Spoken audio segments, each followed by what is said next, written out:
सभी भगवत प्रेमी मित्र बंधुओं को सादर जय श्री कृष्ण।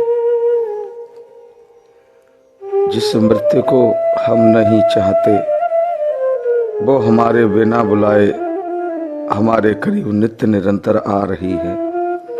हम जीना चाहते हैं लेकिन वो जीवन हमारा मृत्यु में नित्य निरंतर परिवर्तित हो रहा है। हम जी रहे हैं यह तो भ्रम है, वास्तव में हम मर रहे हैं। हम नित्य निरंतर मर रहे हैं। जो दिन आज जी लिया उतना हम मृत्यु की ओर अग्रसर हो गए। बहुत गई थोड़ी रही नारायण अवचेत, काल चिरैया चुंग रही आयु रूपी खेत। यह मनुष्य जन्म अत्यंत दुर्लभ है। 84 लाख योनियों में श्रेष्ठतम है। इस मनुष्य देह में ही वह विवेक है, वह शक्ति है जो अपना कल्याण जीव इस मानव देह के माध्यम से कर सकता है।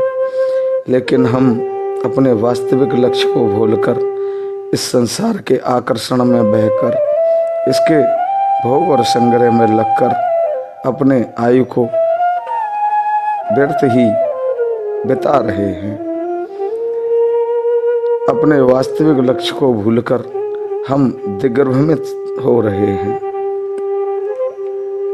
इस मानव देह का वास्तविक उद्देश्य विषय भोग नहीं, संग्रह नहीं। यह विषय भोग तो और योनियों में भी उपलब्ध है, लेकिन आत्म कल्याण का मौका केवल इसी जन्म में संभव है। तुलसीदास जी लिखते हैं, कबहु की कर करुणा निर्देही, देत हेत बिन परम स्नेही।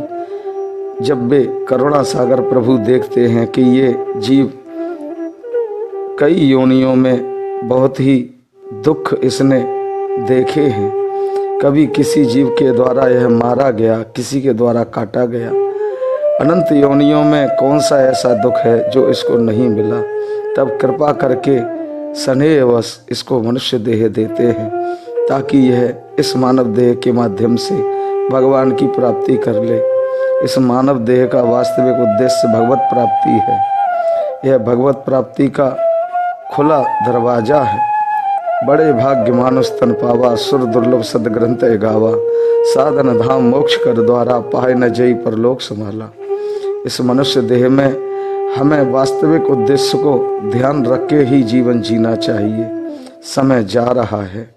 यदि हमने अपने उद्देश्य की प्राप्ति नहीं की तो हमें भटकना पड़ेगा, हमें दुख के सागर में डूबना पड़ेगा।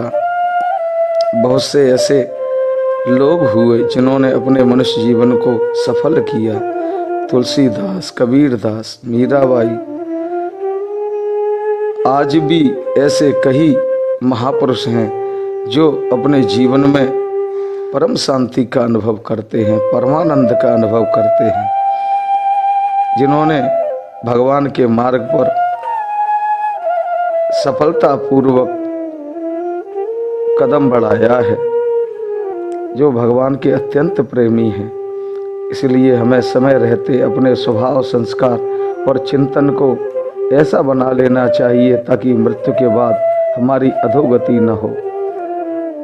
हमारी अधोगति में हमारे स्वभाव, संस्कार और चिंतन ही कारण है। अतः अपना चिंतन भगवदाकार रखें, अपना स्वभाव संस्कार निर्मल रखें, हम सीधे बने।